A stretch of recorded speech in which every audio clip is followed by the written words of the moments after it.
Wheaties presents Joel McCrea in Tales of the Texas Rangers. On stage tonight, transcribed from Hollywood, another in the Wheaties big parade of exciting half-hour presentations.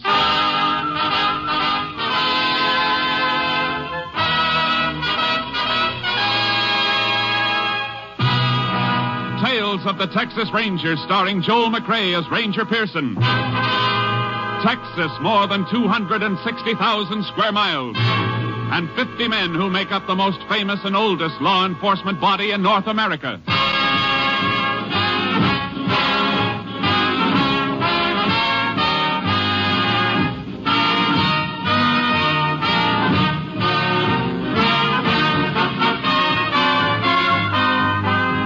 From the files of the Texas Rangers come these stories based on fact.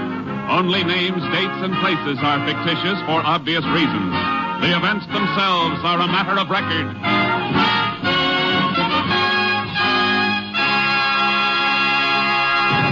Tonight's case, the broken spur.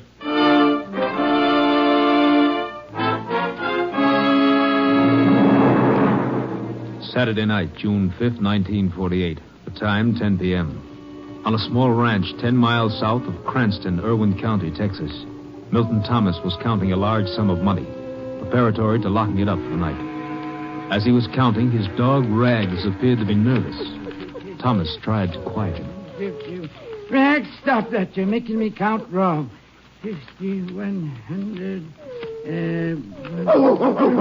What in Sam Hill's the matter with you tonight? Now stop it. Quiet, Rags. Down. Who's there? Casey. What do you want, Casey? I want to talk to you. Seems to me it's awfully late at night to be knocking at people's doors. Now, if it's about that All right, get back in the room. That gun, what are you trying to do? Get your dog back or I'll... Rags! Get back or you'll get the same thing. Rags! Get away from that dog. Give me that money. No, I won't. Don't you ask for it? No, don't take it. Shut up. Let go of my legs. No. I said let go. No. All right, then.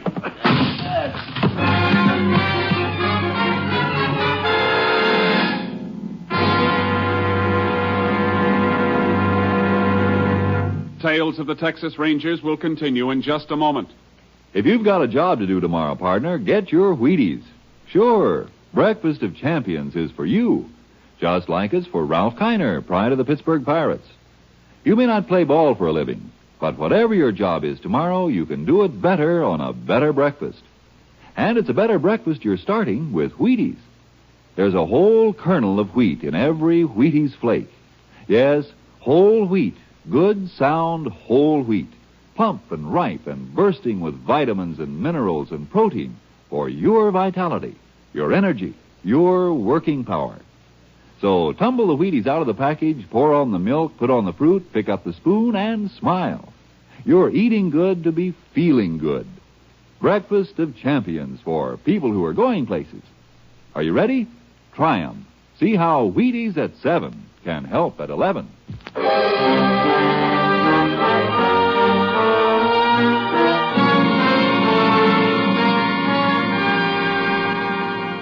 At 10:30 the same night, Milton Thomas's house was discovered on fire. The Cranston Fire Department was called. Next morning, the local sheriff, making a routine investigation, discovered the burnt remains of a broken chair next to Thomas's body. He ordered an autopsy. The results prompted him to call the Texas Rangers. Ranger Jayce Pearson was assigned to the case and arrived at the scene of the fire early that afternoon. Well, howdy, Ranger. I'm Sheriff Taxon. Howdy. My name's Jayce Pearson. Come on, I'll show you the house. Or what's left of it. All right, folks, step back, please. Shouldn't have all these people walking around here, Sheriff. Ruin any footprints there might be. I had my deputy here just a few minutes ago, Pearson. I sent him down to get some coffee. All right, folks, step back away from the house, all of you. Now get back to the fence, please. All burned out except for the walls, but you may find something. You said when you called you didn't think it was an accident. I've been sheriff here for 18 years, and I'll stake my reputation it wasn't. It was arson to cover murder. Based that on the autopsy? Yep. Coroner couldn't find any traces of carbon granules in the bronchial passages or lungs. And only the normal amount of carbon monoxide in the lungs. Indicating Milt Thomas wasn't breathing when the fire started. Right. This was the front door. Burned off the hinges and fell out. That's funny. What? The lock on this door. Special kind. Takes a key on both sides. When the door is shut, you have to have a key to get out of the house as well as in. Oh, that, yeah. Milt was a funny old galoot. Had them put on both doors. The windows had trick locks, too. Why? Well, folks say he kept a lot of money in the house. Maybe just a story. This lock's still working. Let's look at the back door. Oh, here's what's left of Milt's old iron safe. Was it open like that when you found it? Yep. Empty, too. This lock's not forced or broken. Kind of hard to tell much about anything after the roof fell in. Yeah, it's a mess, all right. Same kind of lock here on the back door. It's working, too. Meaning whoever started the fire was locked in? Oh, look here. Whoever it was, here's where he went out. See that window glass outside on the ground? Let's climb out and look.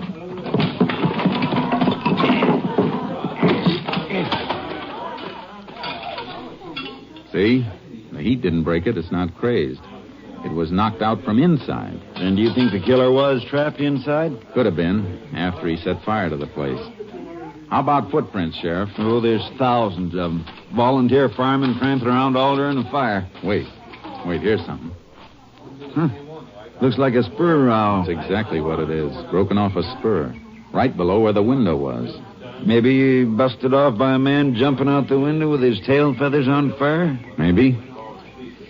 I don't envy you none, Pearson. How come? Well, as a clue, the spur rowel's probably mighty important. But what, Sheriff?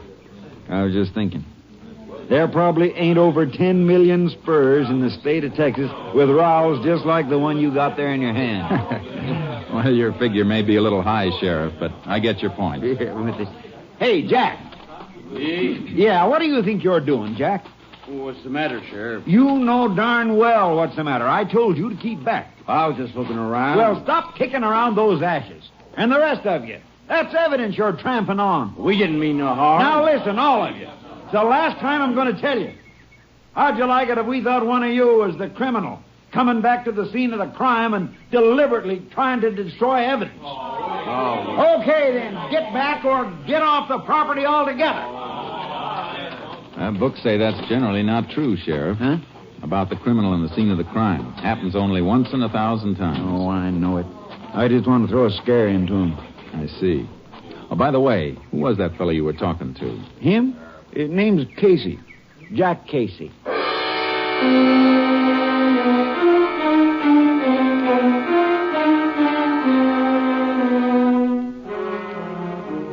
The sheriff and I went over the yard thoroughly, but any footprints the murderer might have left were trampled out by the firemen and the onlookers. Finally, some distance from the house, I found the place I was looking for. Sheriff? Huh? Come over here. What is it? Look, here's where he took off from. Hoofprints. Dug out in an awful hurry, too. And his horse tethered to this tree. Seems to me any man who had legitimate business at the house would have tied up closer. Yeah, that's logical. Well, look here. Horse chewed on the tree. Might be a cribber. We find our man, we'll likely find a horse that chews on his feed bin. See, these tracks head west toward Snake Creek. You got a horse, Sheriff? I can get one. Good. I'll get mine out of the trailer. We're going to follow those hoof prints.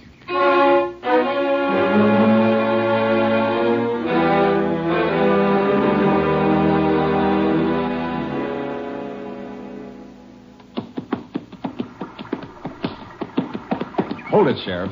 Keep your horse off that bank. Why? What's the matter?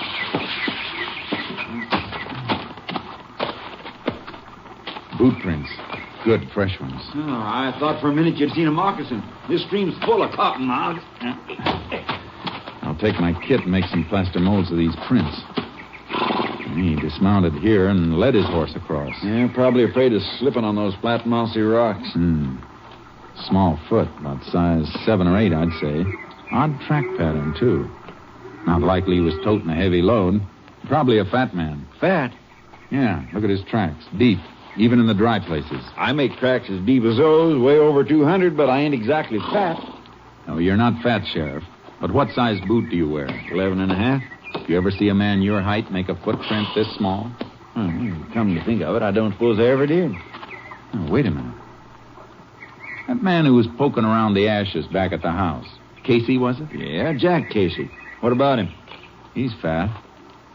Sheriff, was he driving a car or riding? Casey was riding his old paint mare. Say, she's a cribber. Then I'm going to need a warrant. As soon as I get this mold, I'm heading for town. Sheriff, either the books are wrong, or this Casey is 1 in 1,000.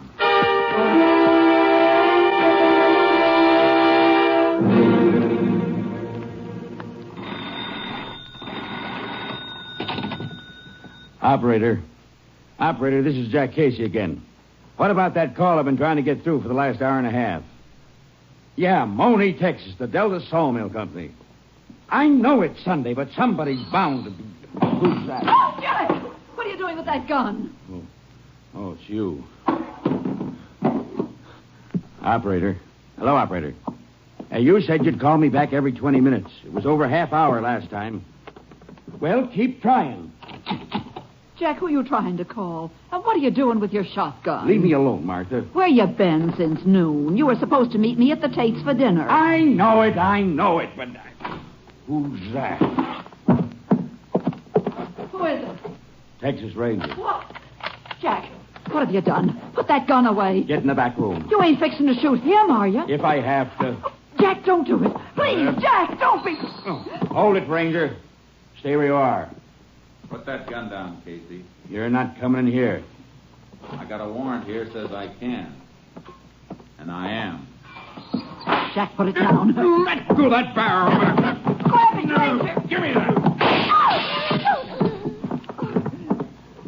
You all right, ma'am? Yeah, I'm all right. Shotgun's a nasty thing to carry around cocked. I'll just take this. I want to look around a little. That's your bedroom? Yeah. Come on. Paint mare outside yours? Yes, it is. Are these your boots? Mm-hmm. How'd you break this spur? Huh? Well, I didn't know it was broken. I'll take these boots along. You want me to get it, Jack? No. Isn't somebody going to answer it? Yeah, sure. Hello? What? Never mind, cancel it. You better come along with me, Casey. What's this all about, Ranger? Where are you taking Jack? He thinks somebody killed Milt Thomas. To be exact, he thinks I did. No. You seem to know some of the answers. Some of them. Before we go, Ranger, I'd like to ask you one question. Sure. What time did this so-called murder take place? About 10 o'clock last night. 10 o'clock? What, that's I'll when we were... handle this, Martha. Suppose I can prove where I was last night. We're just as anxious to prove a man innocent as guilty, Casey. Do you have any witnesses? About 300 of them. At 10 o'clock last night, I was sitting in the Cranston High School auditorium watching my niece graduate.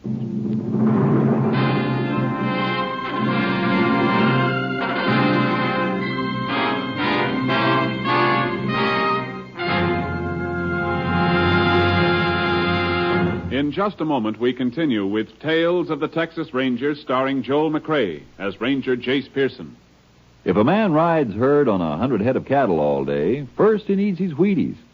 Yes, and if a man sits behind a big desk and pushes buttons on his job, first he needs his Wheaties. And listen, Mama, you too. If you keep track of a couple of growing up kids and wash dishes and make beds on your job, first you need your Wheaties. Yup, whatever your job, wherever you work, Wheaties can help. Whether you run a machine or pound a typewriter or play baseball for a living, first you need your Wheaties. Because here is whole wheat with the rich, full-bodied energy of whole wheat. There's a whole kernel of wheat in every Wheaties flake. That's why Wheaties give so much. Vitamins, minerals, protein. Wheaties have them, and they're for you. Pour the Wheaties into the cereal bowl, add the milk, add the fruit, and dig right in. Do that at 7, and see how much better you're working when 11 a.m. rolls around. Yes, try 'em every morning, crisp and tempting, and see if I'm not right. See if a better breakfast with the whole wheat nourishment of Wheaties doesn't make a pleasant difference in your morning's work.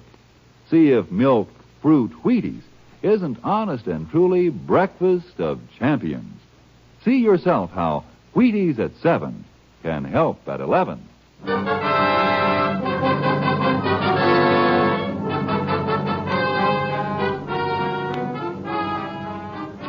Casey stuck to the alibi that he'd been at the graduation the night before, but I already had enough evidence to take him in. While the sheriff was out asking questions around town, I tried to break down Casey's story. I tell you I was there. All right, take it easy, Casey. Let's assume for a minute you were. And how do you count for the boot prints made by your boots and found near the scene of the crime? Lots of people wear boots. Could have been anybody. I'm afraid not. You see, I made plaster casts of those prints, and the boots, the ones you admitted were yours, matched the prints to the last nail mark. Well, I've tramped around this part of the country a lot of times. They could have been old prints. These were fresh prints. Well, what about it? I don't know. All right, then. What about the rowel we found just outside Thomas' house? One broken off your spur. I don't know anything about that either. There's no point in withholding information, Casey. You know we'll find out about it sooner or later. How you doing, Pearson? Casey decided to come clean? Not yet. What about the niece, Sheriff? The neighbors say she and her family left on a vacation early this morning. You know anything about that, Casey? No. Too bad. Because I've had several interesting chats. Casey, I've just talked to 4 people who were at the graduation exercises last night. 4 people who know you. And not one of them remembers seeing you there. I was at the high school last night, I tell you. Casey, the sheriff's talked to 4 people who didn't see you. Well, who did? I don't know. It was dark in the auditorium. Didn't you speak to anybody? No. Thing had already started. And... wait a minute. Yeah. I talked to one of the ushers. What was his name? Wasn't a him, it was a her. One of the high school girls. She was wearing a long pink dress. Sheriff, who's the principal of the high school? Mr. Schott. Warren Schott. All right, lock Casey up. I'm going to find out who the ushers were, and especially the little girl with the long pink dress.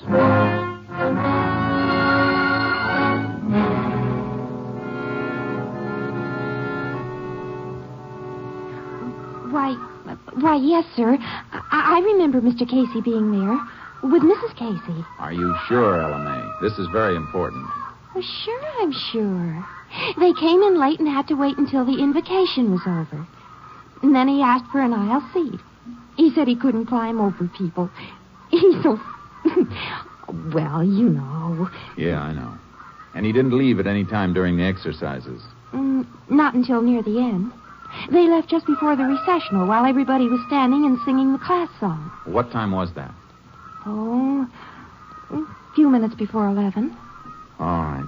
Thank you very much. Goodbye. Was I any help, Ranger? Yes, Ella May. You were a big help.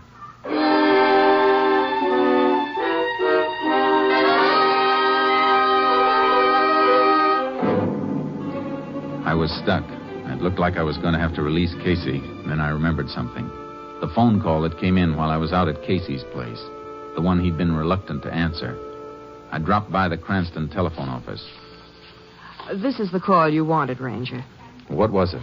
Mr. Jack Casey placed a call to the Delta Sawmill Company in Monee, Texas at 2:22 p.m. today. There was no answer, and when the Monee operator did get through, she called back at 3:40. But Mr. Casey had canceled it. Do you know who the call was for? Oh, yes, sir. It was person to person to Mr. Ben Casey. Ben Casey? Mr. Jack Casey's son. Son? Well, do you know him? I used to. When? Well, we went to high school together. Some of my girlfriends and I used to go places with Ben's bunch, but my mother made me stop. She said he wasn't the kind of boy that girls should run around with. I see. And he finally left home. Couldn't get along with his stepmother. Oh, then Mrs. Casey's not his mother. Oh, no, Ranger. They used to fight. Oh. Go on. This may be very important. Well, I heard that she and Ben fought all the time, and then one day after they had a big fight, Ben packed up and left. Well, when was this? I reckon it was a couple of years ago. He went down to Moni then and got a job at that sawmill there. What does this Ben look like? He's a spitting image of his father and just as fat, too. Have you seen him lately? I saw him at the bus station. His father came and picked him up. When? Let's see, day before yesterday. Friday.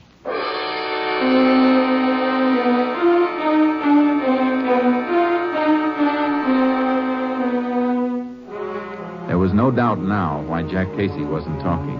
He was protecting his own son. I put a call through to Mrs. Casey and met her at the sheriff's office.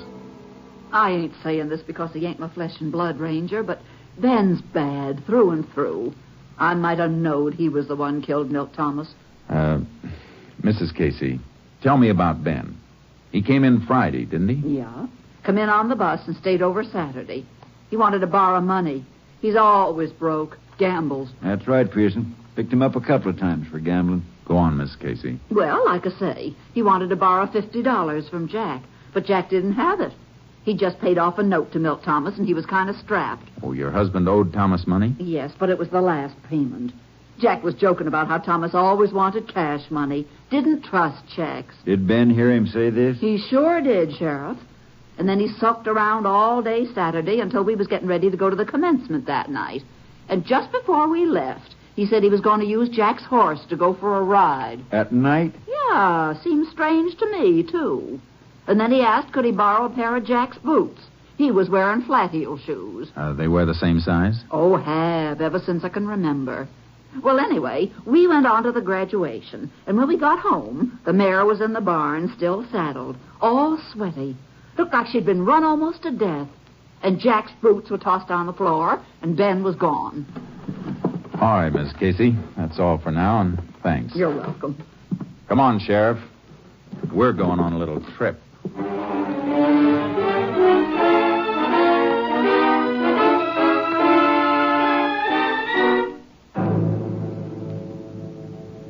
Sheriff Taxon and I piled into my car and headed for Moni. As soon as we got out on the highway, I put in a call to my headquarters.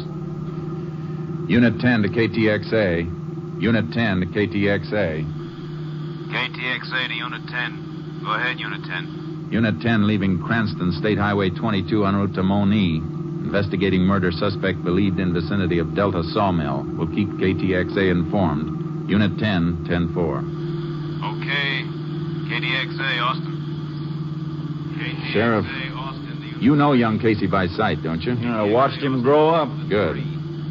If he's gone and we have to comb for him, I don't want to turn up the wrong fat man again. Oh, you'd know him now, after seeing his father. Except for age, they're the same. You mean except for age and the fact that the young one's a murderer?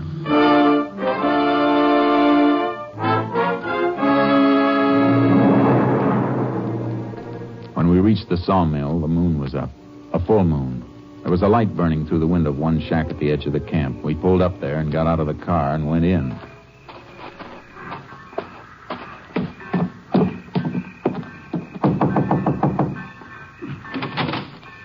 Well, howdy, Ranger, Sheriff. All right. We're looking for a man named Casey.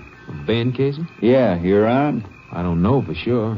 Sleeps in the big bunkhouse down the line. Which bunk? I'll show you if you like. Fine.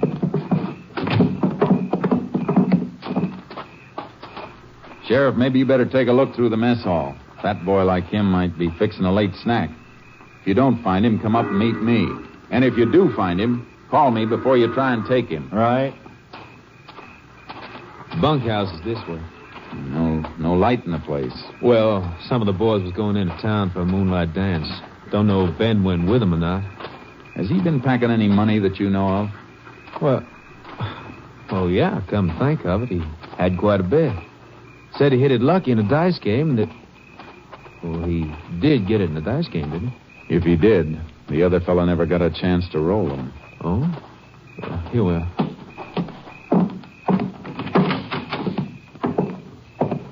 I'll light this lamp for you.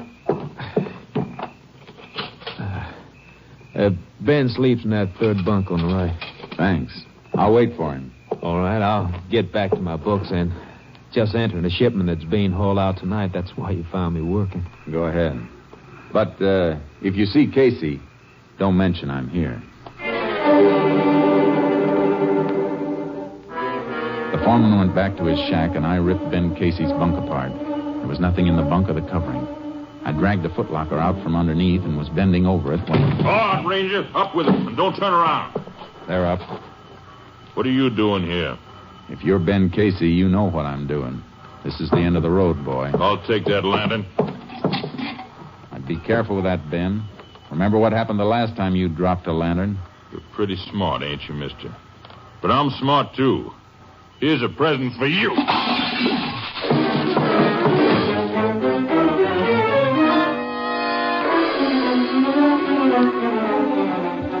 The lantern hit the edge of the bunk, and the flaming kerosene splashed over me. I beat the flames out with my hands and dove for the door. He'd rammed something against the outside of it. When I forced it open, I stumbled over a heavy log bench he'd used as a barricade. Hey, Ranger, what is it? Casey! You see him, Sheriff? Well, somebody went off that way, toward the rail siding. Let's go!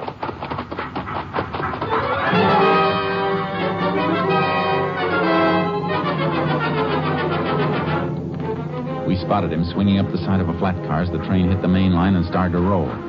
We grabbed onto one of the last cars and scrambled to the top and started to work our way forward. There he is. About 5 cars ahead. I can't see him. Kerosene scorched my eyes. He can see us, all right. He's shooting. Drop flat. We'll crawl up on him. He can't go any farther than the length of the train. There he goes. He's jumping. I see him. I'm going after him. Well, I'm coming with you. He's breaking through the wheel.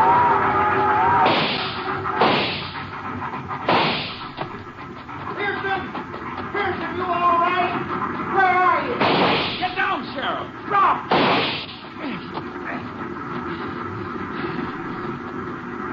Can you see him? No, but he's close. About 10 yards in, not moving. Keep low. We're silhouetted good against this clearing. What you doing, Pearson? Taking off my jacket. See if you can find a stick about 5 feet long. Well, here's a dead branch. This do? Fine. Give it to me. What you fixing to do? I'm going to put this branch through my coat sleeves like this. Here. When I tell you, hold it up. I get it. Something for him to shoot at, huh? Right. I'll fire at his gun flash. All right, Casey. Come on with your hands up. This is your last chance, Casey. Okay, Sheriff. Lift the coat. You got him. Come on. Don't shoot, Ranger. Don't kill me. Oh, please give me a chance. Like you gave Milt Thomas? It was a short train ride, Casey, but I got a hunch you'll get a longer one soon. Come on.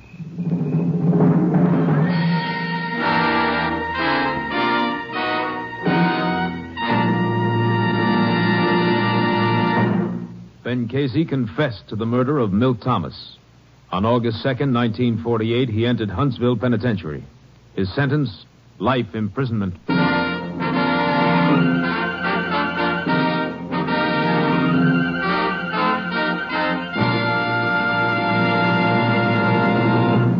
Joel McCrea, that was a great show tonight. Wheaties and I are proud of you. Thank you, Frank. I like to please the customers. Well, now, so do I. Take Wheaties, for instance. Frank, are you going to say that Wheaties taste good? Well, yes, I was going to touch on that. And are you going to say that Wheaties are good for people? Yes, I was going to say just that. Anything else? Well, no, I guess that just about covers it, Joel, except... Except telling people to get some. That's it. How'd you know? Well, that's easy, Frank. I'm a Wheaties eater myself. You hear that, folks? You, too, can be a Wheaties eater. As early as tomorrow morning. Breakfast of champions, you know. Get some. Next week, Joel McCrea in another authentic reenactment of a case from the files of the Texas Rangers. This story was transcribed and adapted by David Bruce and was produced and directed by Stacy Keach. Hal Gibney speaking. And this is the Wheaties man, Frank Martin, inviting you to listen Monday night to Frank Lovejoy and Night Beat on the Wheaties Big Parade. See you then.